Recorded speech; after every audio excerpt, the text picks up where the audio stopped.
Blessed are you, Simon Bar-Jonah, for flesh and blood has not revealed this to you, but my Father who is in heaven. A right confession, a correct confession of who Jesus is revealed sovereignly by the Father to a person. It cannot be revealed to a person by flesh and blood. You can never convince a non-believer of the glory of Christ. This is what Paul is saying in 2 Corinthians 4 when he says, if our gospel is veiled, it is veiled only to those who are perishing.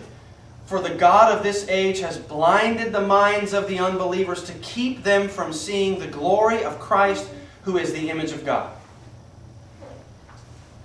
Jesus says, my Father has revealed this to you. So we see that Peter makes a confession, and it's a gospel confession. Peter confesses the gospel, and Jesus says, that's come to you as a gift from my Father in heaven. You know, when Jesus asks them who they say He is, that's an ominous question, isn't it? Because who you say Jesus is perhaps the most important thing about you. It doesn't matter how much money you make.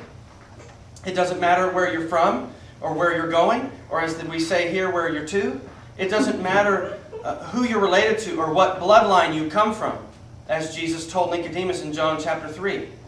You must be born again. So who you say Jesus is the most important thing about you. And the rest of the world has a wrong conception and a wrong confession of who Jesus is. They may think very highly of Him. These Jews who said that He was a prophet, they weren't calling Him a slug. They were calling Him a prophet, and that was a very good thing. But they didn't have the right prophet in mind. They didn't have the Messiah in mind.